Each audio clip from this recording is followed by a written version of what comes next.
Jewellery Hanamkonda ప్రారంభోత్సవ offer flat 20% VA December 14 నుండి 22 వరకు. హాయ్ హలో నమస్తే, welcome back to iDream media. ఈరోజు మనతో ఉన్నారు సర్టిఫైడ్ ఫైనాన్షియల్ ప్లానర్ అయిన రామచంద్రమూర్తి గారు. అలాగే స్టాక్ మార్కెట్ అనలిస్ట్కి సంబంధించి ముఖ్యంగా ఈరోజు అప్డేట్ ఏంటో తెలుసుకుందాం. Hi sir. హాయ్ అండి.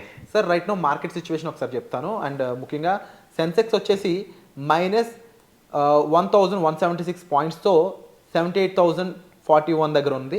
అవునండి. నిఫ్టీ వచ్చేసి -364 పాయింట్స్తో 23,587 దగ్గర అయితే ఉంది. అవును. చాలా రీజన్స్ అయితే ఇంపాక్ట్ చేస్తున్నాయని చెప్పేసి మాట్లాడుకుంటున్నారు బయట. వాట్ ఈస్ హ్యాపెనింగ్, ఇది ఇలాగే కంటిన్యూ అయ్యే ఛాన్స్ ఉందంటారా? అవునండి. ఇప్పుడు మీరు ఇవాళ రేట్ చెప్పారు కానీ యాక్చువల్గా అసలు పాలు స్టార్ట్ అయింది 16-12 నుంచి. ఆ రోజు వచ్చి 24,770 దాకా వెళ్ళింది నిఫ్టీ. సో అక్కడి నుంచి ఇప్పుడు దాదాపు 1,200 పాయింట్స్ డౌన్ అయింది. సో యాక్చువల్గా లాస్ట్ టైం అక్టోబర్ 21 నాడు 23,390 దగ్గర లోయెస్ట్ లో వచ్చి అక్కడి నుంచి యాక్చువల్గా రికవరీ స్టార్ట్ అయింది. సో అప్పుడు హై వచ్చి మళ్ళీ 5/12/2024 నాడు ఇది 24,830 దాకా వెళ్ళింది సార్. సో అక్కడ మేము మార్కెట్ ర్యాలీ స్టార్ట్ అయింది, ఓకే కన్సల్టేషన్ అయింది. అంతకుముందు మనకి ఆల్ టైమ్ హైస్ నుంచి ఫాల్ అయింది కదా, గత 3 నెలల నుంచి కూడా ఫాల్ అయింది. సో 3 నెలల నుంచి ఫాల్ అయింది ఒక ఎత్తు, ఈ వారం రోజుల్లో ఫాల్ అయింది ఒక ఎత్తులాగా ఉంది. ఎందుకంటే ఇప్పుడు నెక్స్ట్ లెవెల్ ఇది లాస్ట్ టైంలో కనుక 23,330 కనుక కట్టిందంటే ఇంకా హెవీ, ఇక అది కరెక్షన్ మోడా లేకపోతే క్రాష్ అనేది అర్థం కాకుండా ఉంది. సో ప్రజెంట్ అయితే నిఫ్టీ అయితే 23,587 సపోర్ట్ ఉంది. సో ఎక్స్పెక్టెడ్ ఏంటంటే ఇంకో 200-300 పాయింట్స్ డౌన్ అయితే ప్రీవియస్ సపోర్ట్స్ దగ్గర కనుక ఆగితే కొంచెం మనకి రిలీఫ్ వచ్చినట్టే. అయితే ఈలోపు డిసెంబర్ ఎండ్ కూడా దగ్గరలో ఉంది కాబట్టి, ఎక్స్పైరీ కూడా నెక్స్ట్ వీక్ ఉంది కాబట్టి జనరల్గా ఏమవుతున్నాయంటే ఇది క్రిస్మస్ అని అనుకుంటున్నాం. సో ఇప్పుడు మన ఇండియన్ మార్కెట్స్కి జనరల్గా జనవరి నుంచి బడ్జెట్ ర్యాలీ ఇవన్నీ స్టార్ట్ అవుతాయి కాబట్టి ఇది ఒకటి బై అండ్ డిప్స్ లాగా ఛాన్సెస్ కనబడుతున్నాయి. ఎందుకంటే ఇప్పుడు ఈ మంత్ ఎండింగ్ ఇంకా 4-5 రోజులే యాక్టివ్ డేస్ ఉన్నాయి కాబట్టి, ఎటు 25th క్రిస్మస్ అలా ఉంది, సెలవు హాలిడేస్ అలా ఉన్నాయి. సో ఏంటి రీజన్స్ ఎందుకు ఇలా అవుతున్నాయి అని ఆలోచిస్తుంటే జనరల్గా చాలా రీజన్స్ చెప్తున్నారు కానీ మాకు అనిపిస్తుంది ఏంటంటే ఎక్కువ వాల్యూమ్ లేకపోవటం వల్ల కూడా విపరీతంగా అప్ అండ్ డౌన్స్ అవుతుంటాయి. జనరల్గా ఈ FIS, DIS ఎక్కువ పార్టిసిపేట్ చేయరు లాస్ట్ 10 days. దాంతో ఏమవుతుందంటే వాల్యూమ్స్ ఉండవు కాబట్టి up and downs one side అయిపోతాయి. సో ఇది ఒక మేజర్ రీజను. ఆ తర్వాత ఫెడ్ వడ్డీ రేట్లు తగ్గించారు బాగానే ఉంది కానీ నెక్స్ట్ ఇయర్ అలాగే హాకిష్గా చెప్తున్నారు. అది ఒకటి సెంటిమెంట్ నెగిటివ్గా తీసుకుంది US మార్కెట్స్. అలాగే అక్కడ ఈ డాలర్ ఇండెక్స్ ఒకటి విపరీతంగా పెరగటం, బాండ్స్ రేట్లు బాగా పెరగటం వల్ల ఈ అవుట్ సైడ్ మనీ అంతా యూఎస్కి వెళ్తుంది. అలాగే గవర్నమెంట్ చేంజ్ అవుతుంది.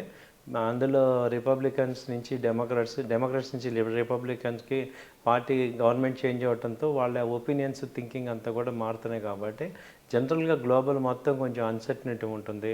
ఈ యూఎస్లో కొంచెం స్టెబిలిటీ వచ్చేదాకా అన్ని మార్కెట్స్ కూడా ఎఫెక్ట్ అవుతున్నాయి. మన ఒక ఇండియానే కాదు, అటు US ఏషియన్ మార్కెట్స్ కానీ అటు ఇది యూరోప్ మార్కెట్స్ కూడా ఇలాగే ఒక రకంగా ఉంటుంది కదా. ఎందుకంటే 4 years US ఒక సిస్టంలో వెళ్ళిన వాళ్ళు ఇప్పుడు ఇంకొక ట్రంప్ ఆల్రెడీ మనం చూస్తాం ఆయన యొక్క పాలసీ ఏంటనేది.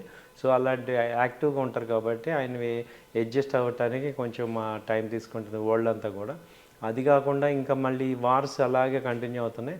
బట్ రష్యన్ మొన్న న్యూస్ ఇచ్చారు, ట్రంప్తో మేము అయ్యేటట్టు ఉంది, క్లోజ్ చేస్తామనేది. ఇవన్నీ కూడా నెక్స్ట్ ఇప్పుడు బైడెన్ గారు వెళ్ళేటప్పుడు కూడా కొన్ని కఠినమైన నిర్ణయాలు, అన్ఎక్స్పెక్టెడ్ డెసిషన్స్ తీసుకుంటున్నారు, అవన్నీ కూడా ఎఫెక్ట్ అవుతున్నాయి. సో ఈ ఆల్రెడీ ఈ 2 వార్స్ రెగ్యులర్గా మనకి అటు వెస్ట్ ఏషియన్ ఇటు ఈస్ట్ 2 వార్స్గా ఎఫెక్ట్ అవుతున్నాయి కాబట్టి ఇవన్నీ మనకి ఇండియాలో ఎఫెక్ట్ అవుతున్నాయి సార్. అండ్ సార్ అలాగే హై వాల్యుయేషన్స్ కానీ FIS కూడా రెజ్యూమ్ చేశారు సెల్లింగ్, అండ్ ఇలాంటి ఎన్నో రీజన్స్ ఉన్నాయి. మీరు చెప్పండి సార్. అండ్ మీరు అంటూ ఉంటారు కదా ఒక్కొక్కసారి విరాట్ మార్కెట్లో ఈవెంట్స్ ఉన్నాయనే ఇలా జరుగుతుందని కాదు, ఒక్కొక్కసారి అన్ప్రెడిక్టబుల్ గానే ఉంటుంది సిచ్యువేషన్ అనేది, దానికి రీజన్స్ కూడా ఉండవు అని అంటూ ఉంటారు కదా. సో ఎలా అంటే మీరు చేసే రీసెర్చ్ అనాలిసిస్ ఎక్కువ మంది చేయలేరు, మీకు ఎలా అనిపిస్తుంటుంది? ఇవి ముందు ప్రిడిక్ట్ చేస్తున్నప్పుడు మీకు ఎలా ఫీలింగ్ ఉంటుంది? అంటే ఒకటి సార్, ఇది షార్ట్ టర్మ్ పాయింట్ ఆఫ్ వ్యూలో మనం ఎఫెక్ట్ ట్రేడర్స్కి ట్రేడర్స్ కూడా డైరెక్షన్ తెలిస్తే ఎఫెక్ట్ ఉండదు, ఇన్వెస్టర్స్కి ఎటు ఎఫెక్ట్ ఉండదు. ఎందుకంటే లాంగ్ టర్మ్ పాయింట్ ఆఫ్ వ్యూలో చూసుకుంటే ఇట్ ఈస్ నెగ్లిజిబుల్. సో బాగా ఎఫెక్ట్ అయ్యేది ఎవరంటే అటు ట్రేడర్స్ కాకుండా ఇటు ఇన్వెస్టర్స్ కాకుండా మీడియంగా ఉంటారు చూడండి, వాళ్ళు ఎఫెక్ట్ అవుతారు. తర్వాత ఆప్షన్స్ చేసేవాళ్ళు, ఫ్యూచర్స్ చేసేవాళ్ళు, ఇండెక్స్ డైలీ ఆప్షన్ చేసే వాళ్ళు ఎఫెక్ట్ అవుతారు.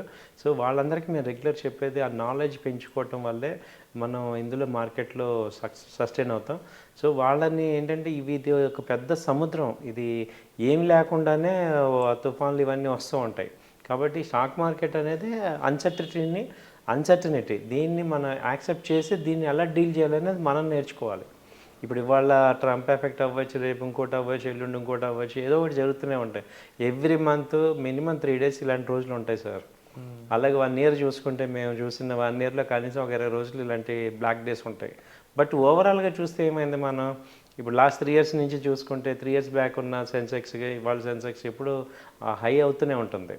సో ఈ ఎక్కువ ఎఫెక్ట్ అయితే ఈ షార్ట్ టర్మ్గా ట్రేడ్ చేసే వాళ్ళందరికీ ఎక్కువ ఎఫెక్ట్ అవుతుంటాయి ఈ చేంజెస్. అండ్ సార్ ఎక్కువ మందికి ట్రేడింగ్గా ముఖ్యంగా F&Oలు అవన్నీ కూడా ఇలాంటి టైంలో రిస్క్ అనే చెప్పొచ్చు. బట్ ప్రతి ఒక్కరికి ఒక రైట్ ఫైనాన్షియల్ ప్లానింగ్ అనేది చాలా ఇంపార్టెంట్. ఆ ఇన్వెస్ట్మెంట్స్ పరంగా అది ఇంకా ఇంపార్టెంట్. ఎక్కువ మన దాంట్లో ఏంటంటే ముందు ఖర్చులు, తర్వాత సేవింగ్స్, ఆ తర్వాత మిగిలిన ఇన్వెస్ట్మెంట్స్ అని చూస్తాం. ఆ ప్యాటర్న్ అనేది మారాల్సి ఉంటుంది. అండ్ ముఖ్యంగా మార్కెట్స్ ఇలా ఉన్న టైంలో యాజ్ ఎ ఫైనాన్షియల్ ప్లానర్గా and as a senior research అనలిస్ట్గా మీ హెల్ప్ అనేది ఏ విధంగా ఉంటుంది? మిమ్మల్ని రీచ్ అవుట్ అవ్వడం ద్వారా వాట్ ఆర్ ద డిఫరెన్సెస్? ఎలా ఉంటాయంటే అండి, ఇప్పుడు మేము చెప్పేది ఏంటంటే, ఇప్పుడు ఇలాంటి ప్యానిక్ డేస్లో అందరం ఆల్రెడీ మీరు ఎవరైనా స్టాక్స్ ఉన్న వాళ్ళు, ఈక్విటీ కొనుక్కున్న వాళ్ళు ఈ టైంలో ఏమవుతారంటే ఉన్న అన్నీ కూడా అమ్మేసుకుంటారు. సో అలా ఎప్పుడు చేయొద్దు. ఆల్రెడీ ఉన్న స్టాక్స్ని ఉంచుకోండి. అది క్వాలిటీ స్టాక్స్ అనేది మీకు అర్థమైనప్పుడు ఉంచుకోండి.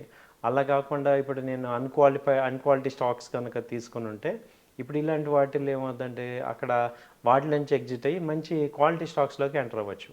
సో కొన్ని మంచి కంపెనీస్ అవి తక్కువ రేట్లో ఉన్నప్పుడు ఈ కంపెనీస్ ఫాస్ట్గా మూవ్ అవుతాయి కాబట్టి అలా షిఫ్ట్ అవ్వాలి, పోర్ట్ఫోలియోని షిఫ్ట్ చేసుకోవటం. ఇలాంటివి మీరు చేసుకునేటప్పుడు మా హెల్ప్ తీసుకోవచ్చు. అంటే ఇప్పుడు డెడ్ స్టాక్స్ ఉంటాయి కొన్ని, ఆ డెడ్ స్టాక్స్ నుంచి ఇటు షిఫ్ట్ అవడానికి మనకి మంచి పనికి వస్తాయి. అలాగే ఫ్రెష్గా ఉండే వాళ్ళకి మంచి కంపెనీస్ ఏమున్నాయి సార్ ఈ పాల్లో అనేది మనం రికమెండేషన్ చేయడానికి అడ్వాంటేజ్ ఉంటుంది.